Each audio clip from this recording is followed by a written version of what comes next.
and Chris Stanley, I'm going to imagine you had a late drunken night because you are an unmade bed that someone fucking broke whiskey bottles on. I had a very long Saturday night into Sunday morning, really, into a very, very hungover Sunday day, night, evening, and now I'm still hungover on Monday morning. When it's 48 hours since you drank and you're still hungover, that's not the best sign. Bad, right? Yeah. What were you drinking?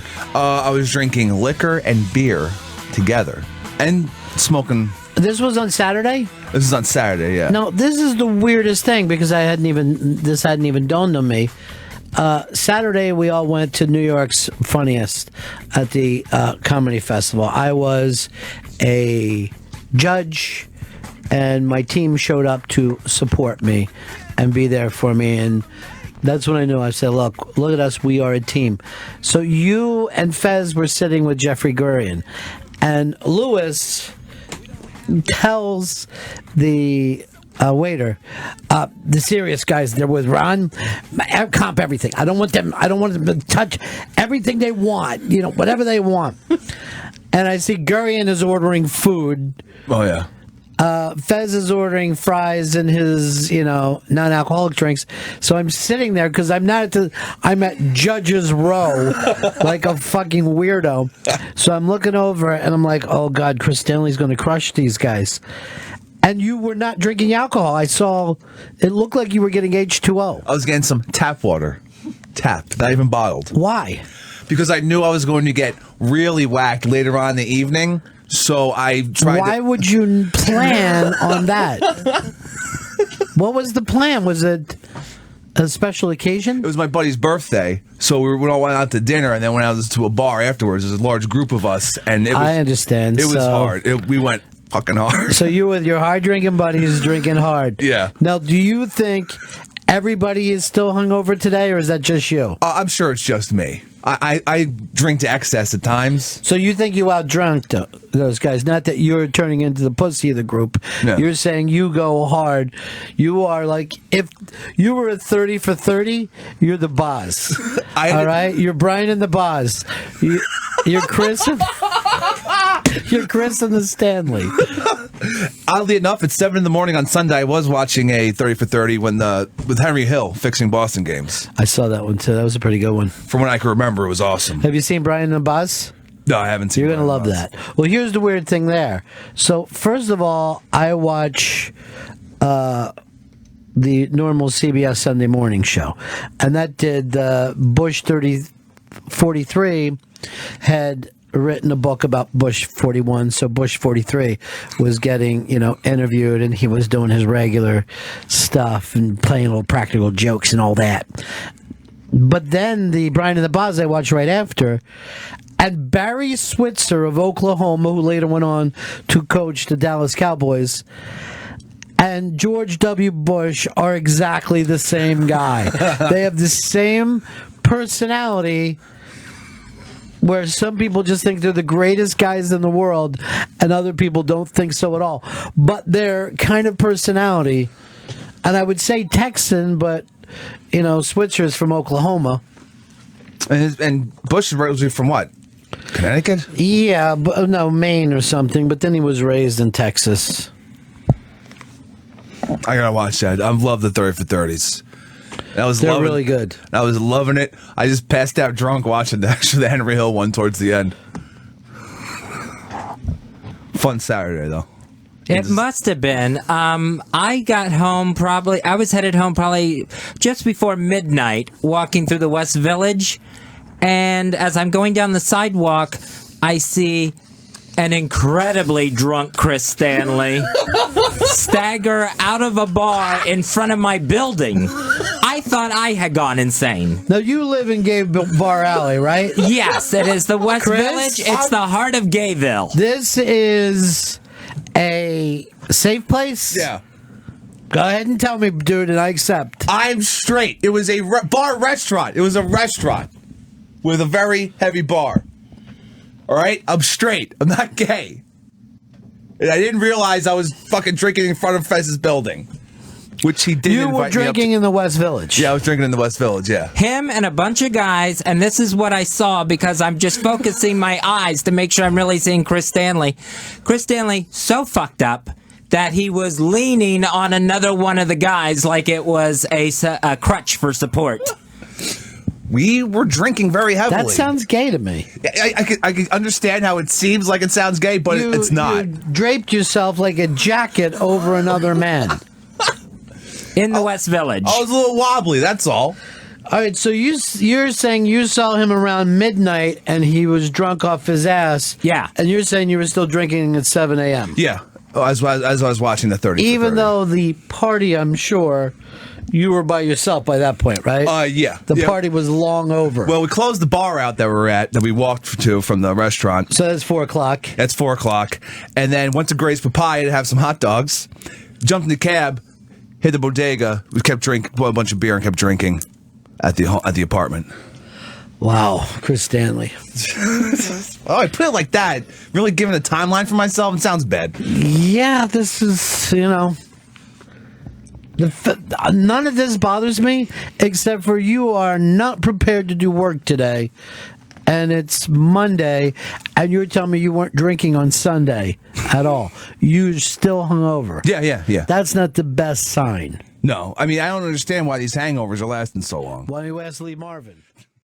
Rick in Toronto, you're on the Run of Fez show. Yeah, I just want to ask Chris a question. That was interesting, his night there in the West Village. Is hot dog code for cock? It was Gray's Papaya, or Papaya King, rather. All right? No, it was an actual hot dog. Is the guy named Julio Papaya? No.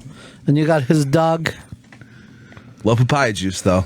I love the fact that I'm focusing on this, and you're bringing this off into drunken papaya juice and hot dog eating. I mean, Chris, you're out of control. And I'm going to say this now. Yeah. I'm pulling you from the Thanksgiving show because I'm worried that you're going to be drunk. And after what Fez told me, the way that you were, Yeah. I can't afford to have you drinking at the Hard Rock. I'm not going to be... I'm on the clock, baby. All right, look, I'm going to be working. The fact that you're saying baby like you're some fucking 1958 jive fucking hipster is frightening to me. Because anytime I know that you say baby, you got nothing. I'm not... That's code word for I don't know what the fuck I'm doing, so suddenly I'm going to sound like I'm in a zoot suit. I'm not going to be drinking for the Thanksgiving show. No shit. You're out of the Thanksgiving show. Come on, please. Don't kick me out, please. Here's David. David, you're on the Run of Fez show. What's up, buddies? How we doing today? Good. Hey, I'm calling to stick up for Pepper Hicks there.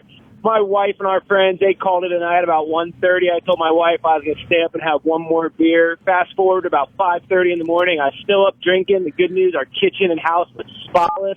But my wife had a major look of disgust on her face when she came downstairs at 5:30 in the morning because I was making noise and saw that I was still up drinking. She was not a fan. I don't have a problem with what you're telling me because you're taking care of business. Chris has shown up in Friday's clothes and sounding and looking like shit and not able to produce the show today. Let me back into the Thanksgiving show. What is the number one thing in this business? Professionalism.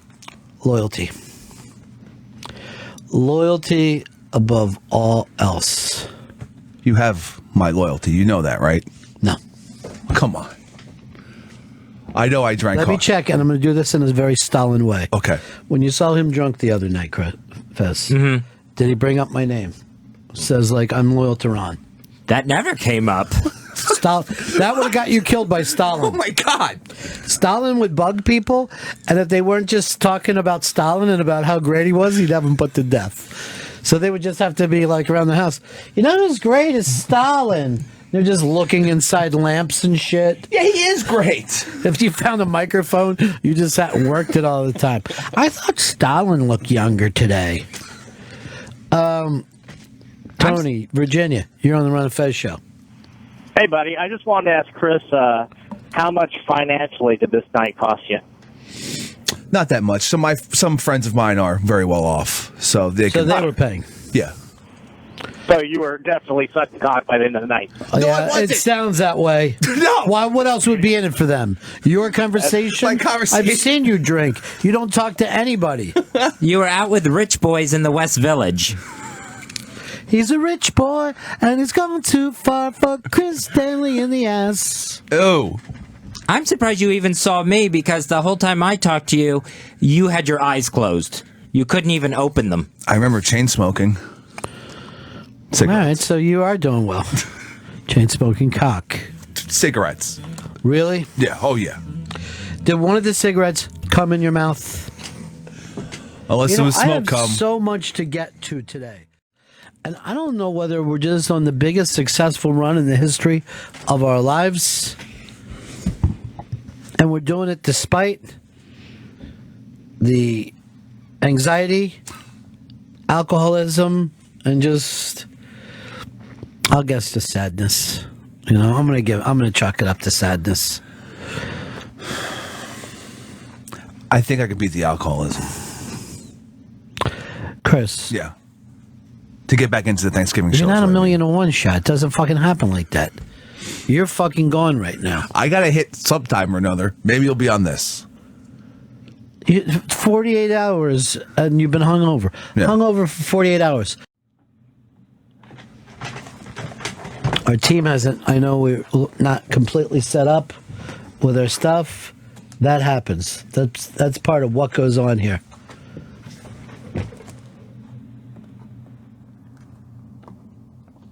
A lot of struggles. We'll try to put this together. Let's see. Joe List. Chris, you're upset with yourself? Say it out loud. Angry over stupid mistakes. Chris, don't be mad because you're doing really well for a guy who's still drunk. You know what I mean? Like, you see, like, that drunk history, it's really hard. So drunk radio producing, to me, seems like it's even going to be harder. Still hungover. I don't think I'm technically drunk. I think that if you got pulled over right now, you would fail your DUI. That happened to me once. I woke up drunk and then I got arrested, and then they gave me a breathalyzer and I blew 0.15. Yes, we know. The alcohol was still in your body. You're the only one amazed by it. I surprised the cops. I didn't even get busted for drinking. It's amazing that we're talking about this instead of the Highlander contest, which has been an incredible thing that we've been pushing for months and months and months. And we're doing it with the Interrobang and 49 comics. And what do we end up talking about? Chris Stanley's alcoholism. Later, there'll be another conversation that will get hijacked by Fez's anxiety. This is the Ron and Fez show. Me, my problems. Forget everything that we've worked for all this time. Where's this snow? Rapid City, South Dakota. No fucking town is called Rapid City. I'm looking at the screen right now. How could that be a fucking town? It's Rapid City, babe. Oh my God, he's saying baby. Who can I talk with today? You know, it's just, you'll get it together. You've been on such a high lately that there's no sense in let yourself get beat up with this and not understanding the subtlety of sarcasm and, you know what I mean? Like, just taking it real hard, like Jerry Seinfeld when he hears something, he's just like, that means exactly what he's saying. But I don't know whether you saw Fez's team, the Bucks, last night. Their quarterback cried from a loss. And he just kept saying 1-8 over and over and was crying. The NFL's in tatters. Why is that so accepted in Tampa? What is it about grown men crying in Tampa Bay that no one's saying stop it to them? Maybe they're used to losing now, and this is just part of it? No amount of losing should make you cry. You cry when you find out, you know, the plane crashed and your fucking friend was killed in it. But you lose a game, you don't start crying on TV. It's just embarrassing. There's so many franchises that need to go. You're right. Tampa, Atlanta. Thinking about the Bears now after last night. No, they've been there too long. But do we really need a Jacksonville? No. And the weird thing is all those places that we're talking about always have good college teams. They always have college teams that are ready to play, great fan bases, but they don't give a shit about pros. That's the craziest thing I've ever seen. That just the giant college stadiums constantly selling out and people caring more about them. Yeah. I hate it. Doesn't make any sense. They should care about the professional teams. Why do you want to tell people how to live their life? They like what they like. It just boggles my mind. A lot of things do, Chris. Yeah. A lot of things do. Fez, I'm saying you're being quiet today. Yeah. I guess just nerves, Monday nerves. You want to scratch your head and make it start bleeding? Get that gimmick going? No, I'd rather not. It was funny the other day. Although I did get some complaints about it. But the kids loved it. Oh, they were very happy about it.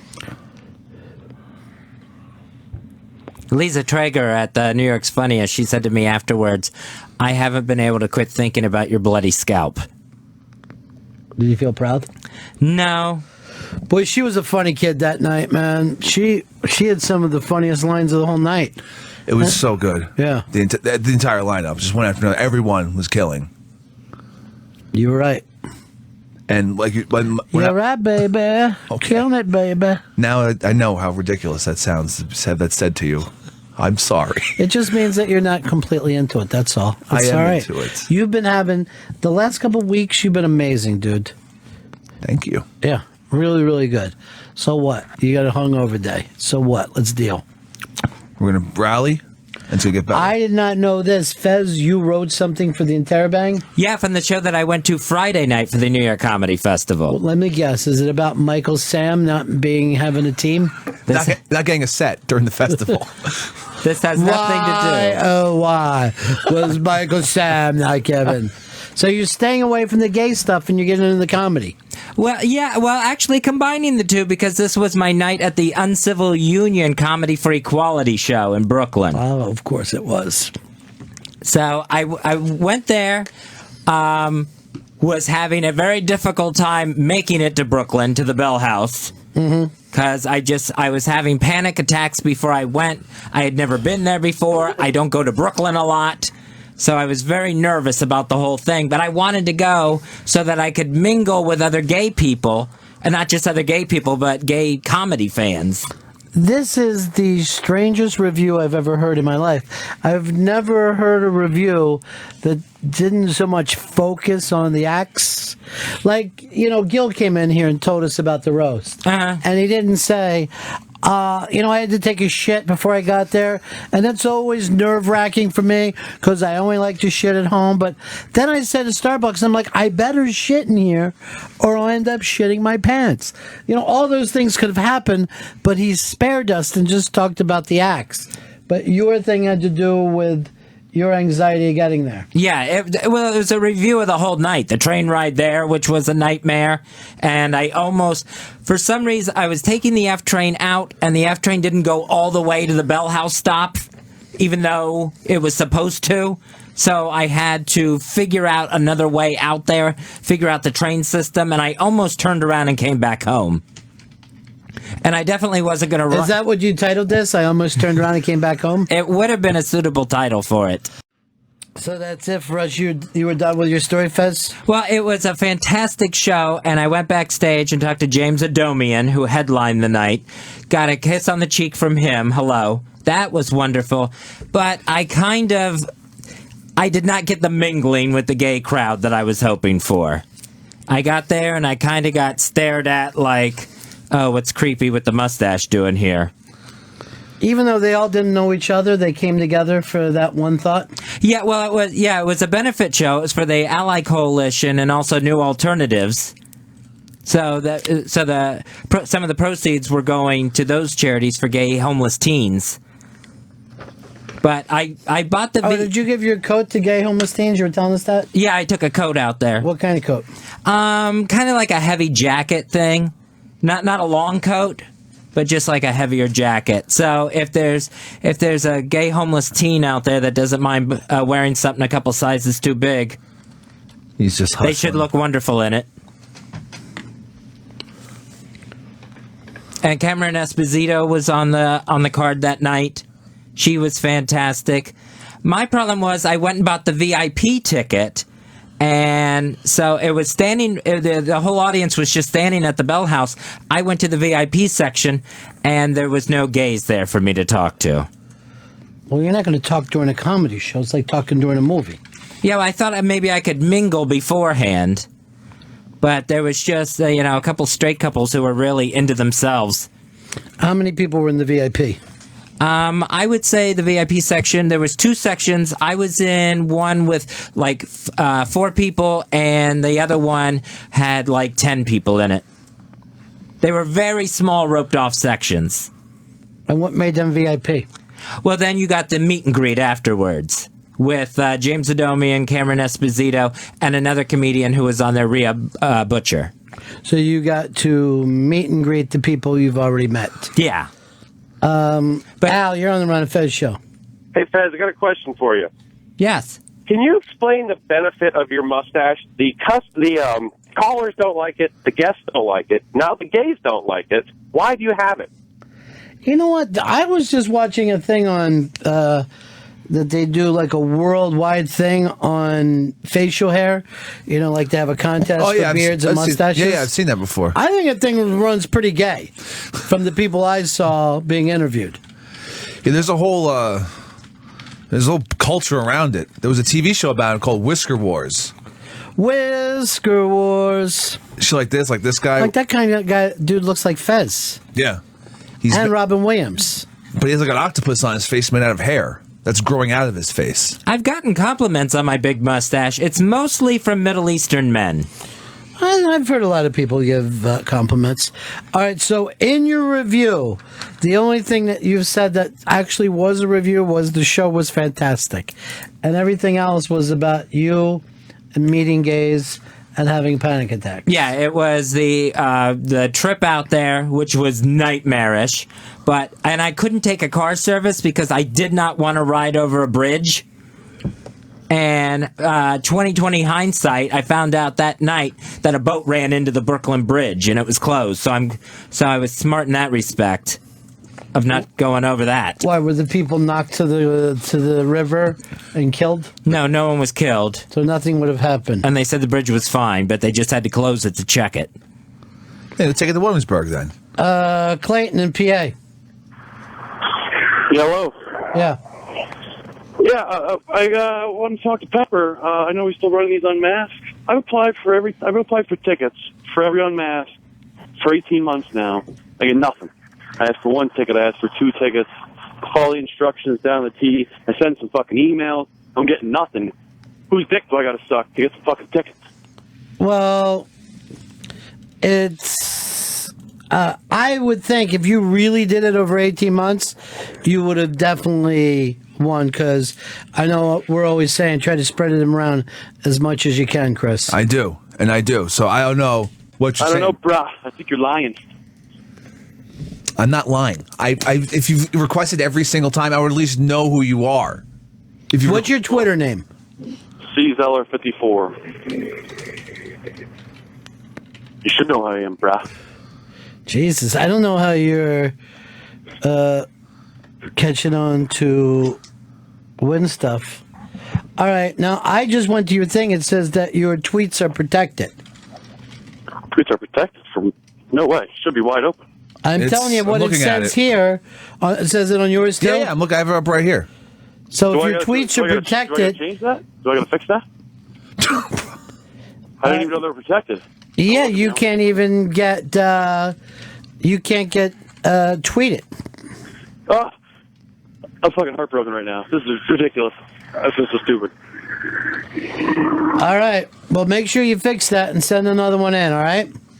Thank you very much. All right, and I guess that's your way of apologizing to Chris after calling him names. You know what? I will apologize. That's classy. There, I do apologize. All right, buddy. Talk to you later. Okay, Cord. So there are no dicks he has to suck. He just has to learn how to use Twitter. Yeah, it's totally protected. I couldn't see anything he's actually tweeting. I don't know why he kept calling me bruh.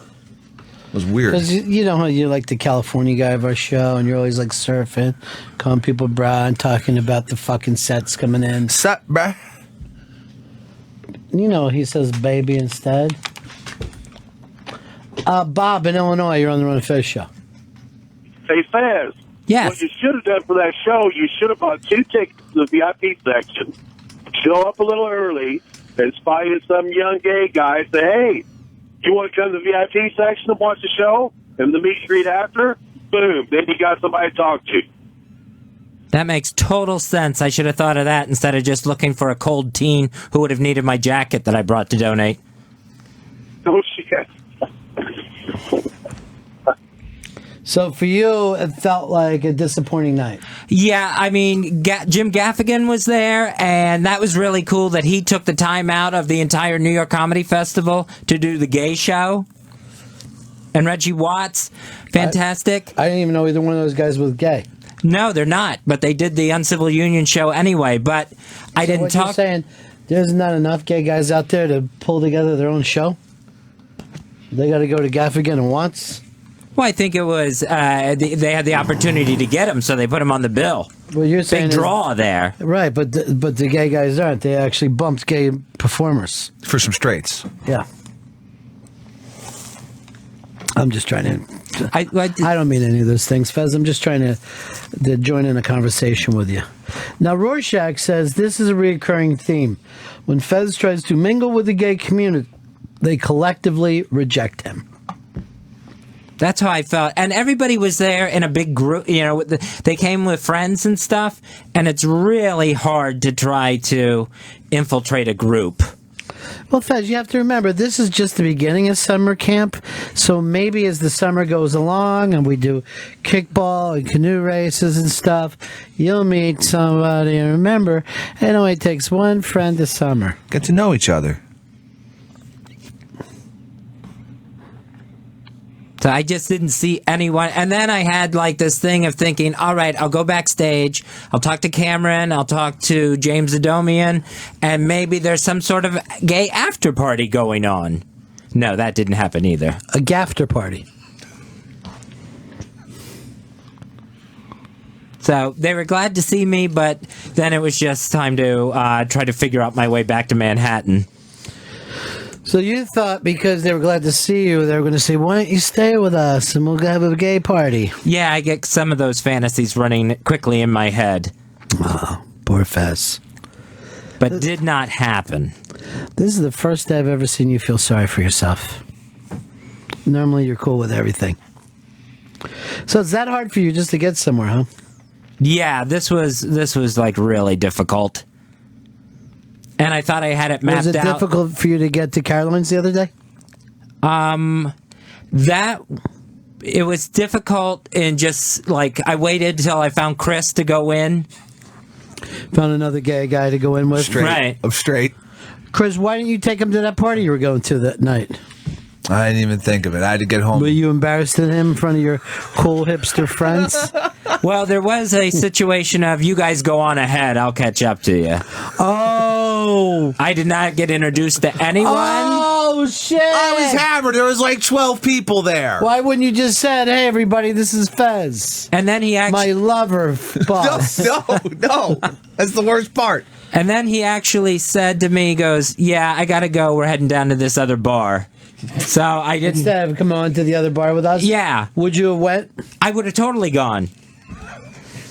How about this? He didn't even invite me up to his house, and I'm across the street from it. He wouldn't even invite me in his house ever.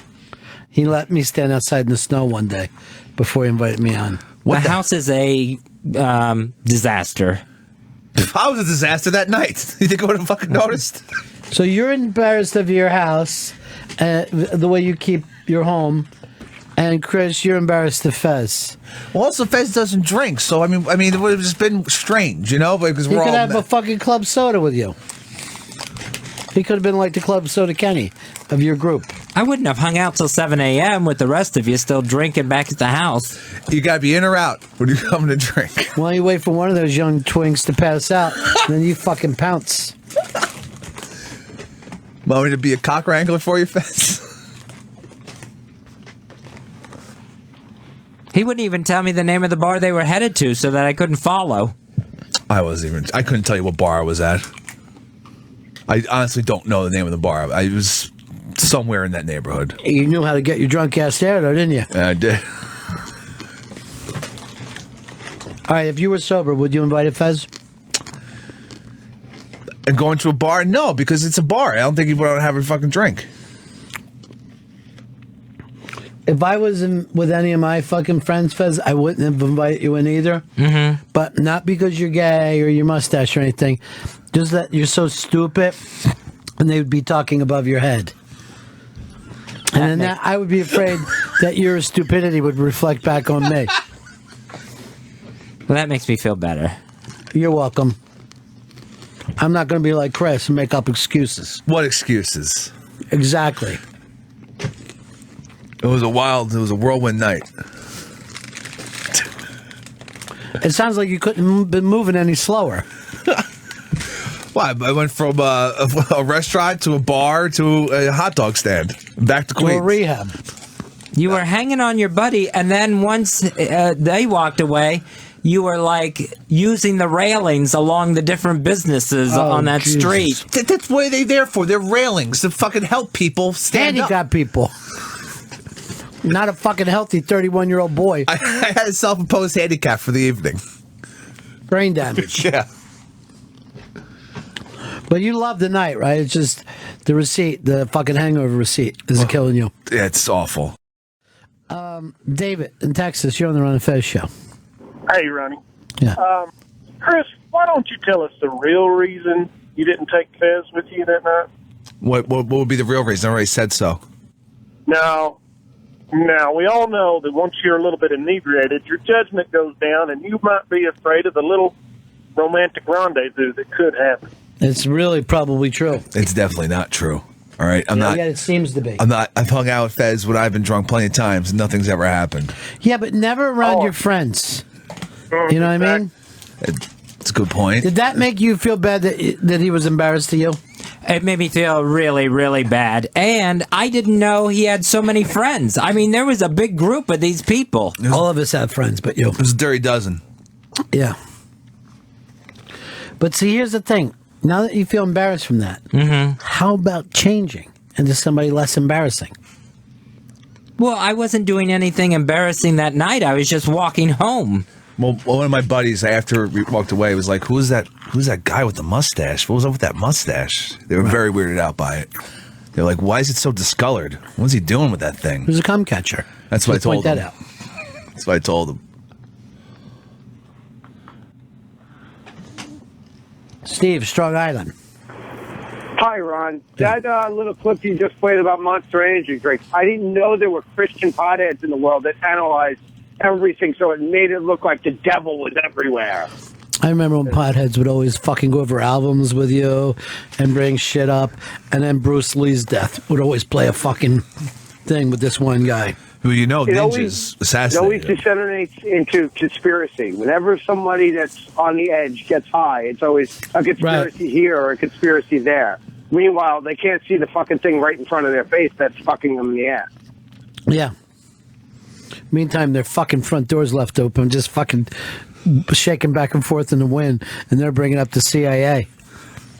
And I'm in your house fucking... The whole time I'm getting high with them, I'm glancing around, looking for shit to come back and get later.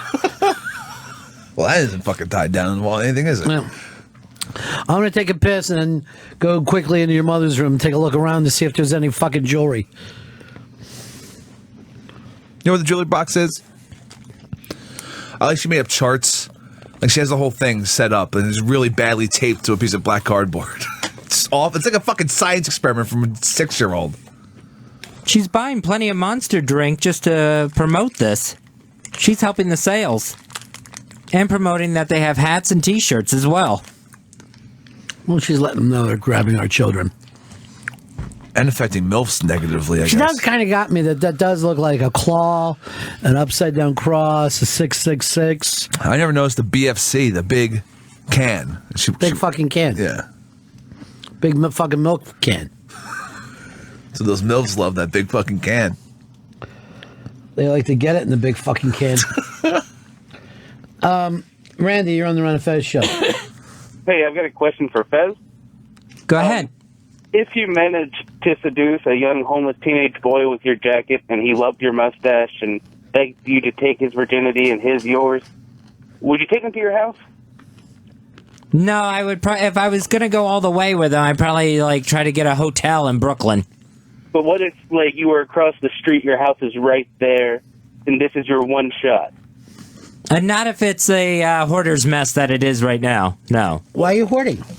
I haven't been taking out the garbage, and it's just a big mess. I don't believe him.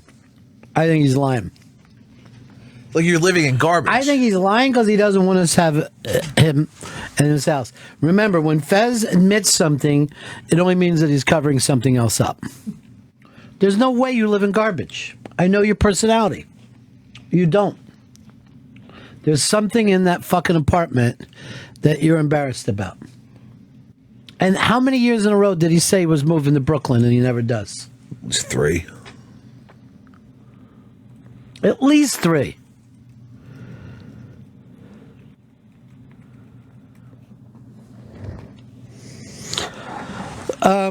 I wouldn't be surprised if there's some fucking poor little twink just chained to a radiator. Oh, definitely. There's definitely some sort of body. Fez is looking down a pit. Give me back my dog, motherfucker. He's already done the dance.